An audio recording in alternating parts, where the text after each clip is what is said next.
the bottom of this well in Bisono lies a decomposing body believed to be that of a young man. His identity remains unknown. It was the strong odor emanating from the well that caught the attention of the property owner on Tuesday. She immediately alerted the fire brigade of Sangmilima.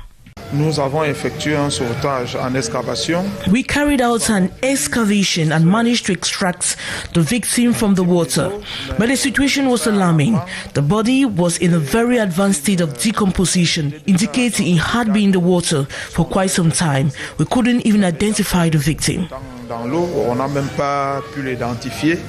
Shocked by the grim discovery, local authorities, including the subdivisional officer, the state prosecutor, a forensic doctor, and the law enforcement officers rushed to the scene. The unidentified body was eventually retrieved and handed over to the municipal hygiene service for burial. According to the National Police, an investigation is currently on the way to undermine the exact circumstances and cause of death.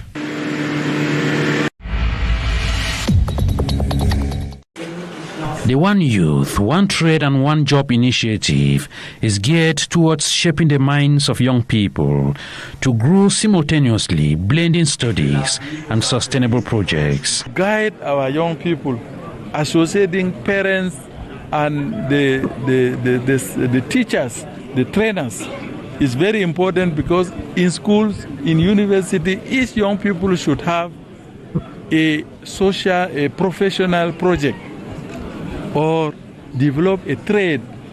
Is important for their socio-economic integration. Presenting the new concept this November 19, 2025 in Yaoundé, the Interim Minister of Employment and Vocational Training, Monuna Fosso, also distributed materials to vocational training centers across the country, as well as signing a partnership agreement with a kit distribution establishment. That's why we associated this launching of the program with the handing over materials to those vocational training centers, so that they should be operational, and the signing website for varied opportunities. Cocoa trees now stretch across vast areas of cleared land. To establish plantations, hectares of forests are being destroyed. The objective is to produce cocoa on large scale, but the consequences are serious. One of the major challenges facing our cocoa is its short lifespan, mainly due to the excessive exposure to sunlight. This affects the quality of the cocoa. We need shade trees to protect the crops from insect attacks, but also to reduce direct sun exposure. With climate change, we've noticed significant leaf loss, and the plants are no longer resilient. Cameroonian cocoa is highly valued, labeled beyond national borders, but the European Union, the top importer of the product, has expressed concern over the deforestation linked to its production. The European Union remains the primary destination for Cameroonian cocoa. In 2023, the European Union introduced a new regulation targeting deforestation. This law is strictly against practices that involve cutting down forests for agricultural purposes.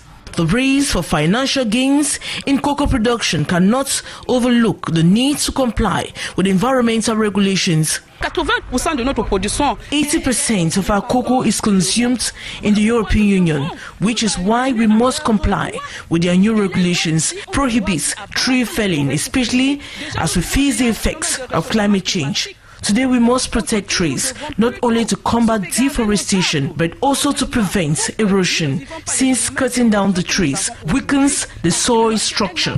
There is an urgent call for cocoa producers to align with the new anti-deforestation regulation that takes effect in January 2026. Small-scale farmers and related businesses must now focus on boosting yields, even on smaller plots.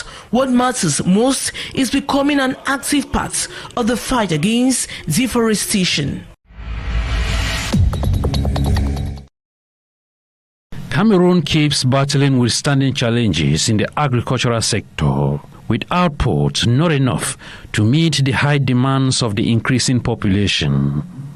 To boost production, Cameroun and Korea have been doing some groundwork since 2022, leading to the creation of the Copia Cameroun Center, inaugurated this November 19, 2025, with the main goal of nursing and distribution of seeds. So the Cameroun Copia Center will be working on a stable production of rice seeds in Cameroon in order to be able to supply the Cameroonian farmers with high quality rice seeds, so to enhance rice seed productivity in Cameroon overall.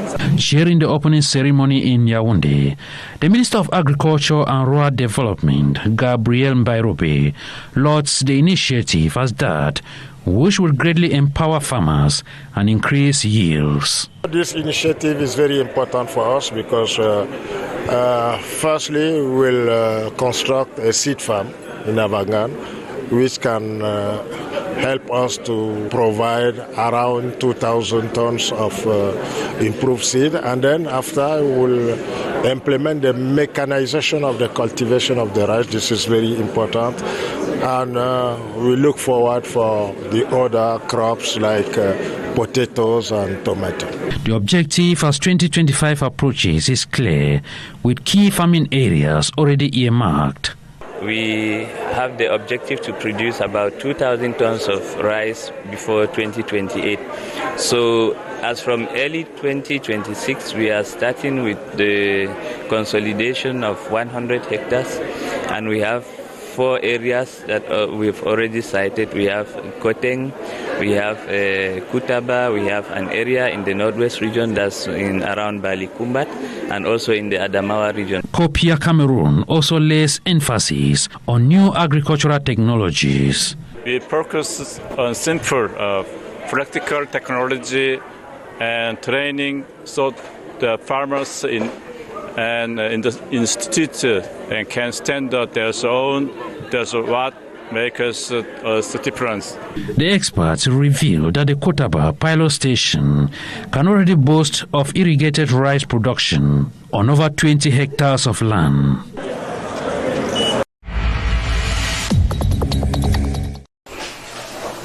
Domestic work remains one of the most undervalued and stigmatized professions in Cameroon, marked by low wages, abuse, and lack of legal protection.